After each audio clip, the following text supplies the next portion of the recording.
Do you want to start a business that you love but don't know how?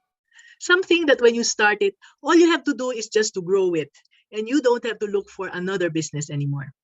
Now, in this video, you will find out how to find the right business for you based on your business calling. Hi, welcome to Mami Negosyo's Business Tips number 22. From my 40 years in business and from my more than 20 business failures, as well as from my more than 1,000 mentees, I have learned so many things. And so, these are Mami Negosyo's tips for you. Number one, do not copy other people's business just because they are doing well. Don't be gaya-gaya, uso-uso. I'm sure you see lots of people who are selling milk tea now.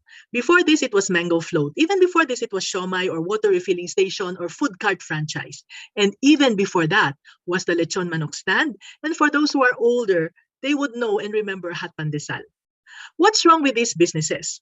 Well, these are all fads. Uso-uso, gaya-gaya. And when many will follow the trend, the whole business falls down flat. I volunteer as a mentor in DTI Negosyo Center one afternoon every month. And all the problematic business owners come to me for advice. And guess what are the problematic businesses? Yes, these are the uso-uso and gaya-gayas. And what do I tell them? You are in the wrong business.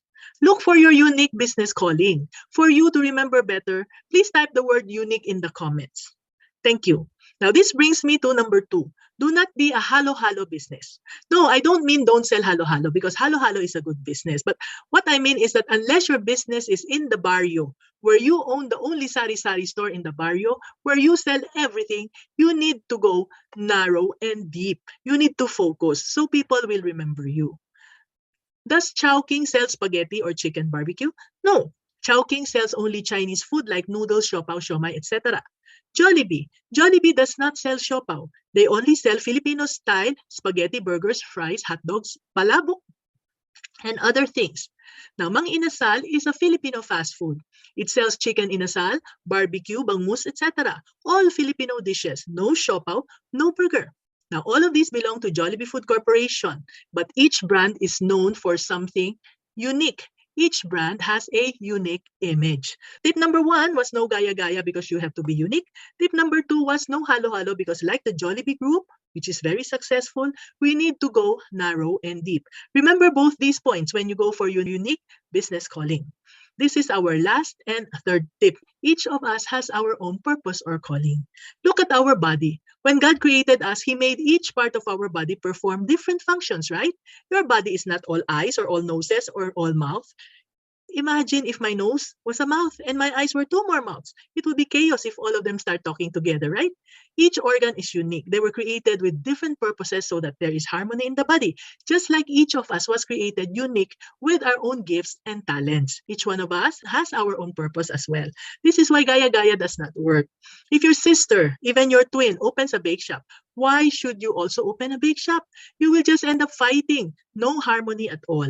Now, do you know that even if twins look alike and they have the same birthday, they have different gifts and talents? Do you know that? What more of strangers like you and me? Each one of us has a different purpose. Another name I use for purpose is calling. Like some are called to be priests, some are called to be bankers, some are called to be business owners. If you're a priest and you are not called to be a priest, then you will be very unhappy and unproductive. Same with business owners.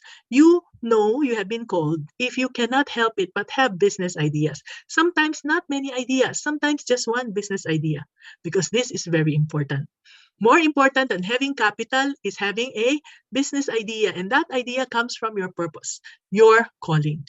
Now, how do you know your calling?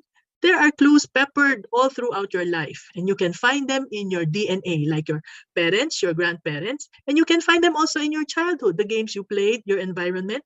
You can find them in the reason why you chose your college course if you went to college, in all the jobs that you have taken, and the interests, the hobbies, and the sports.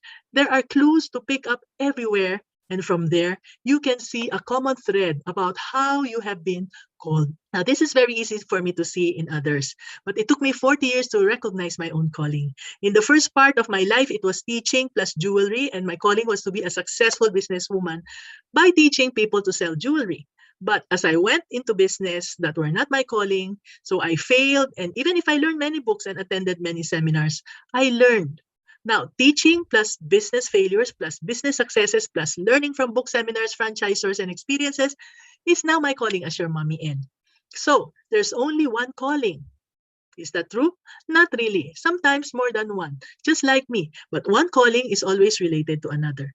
And as Mommy N, one of my talents is helping people like you find your business calling. I even designed a course and a worksheet to make it easier for you to do it yourself. But some mentees say that it's easier if I do it in a one-on-one interview with them. So I designed again another interview process for 2 hours, just 2 hours to help them find their calling. So that's the end of the lessons on how to find your business calling. See you in the next video.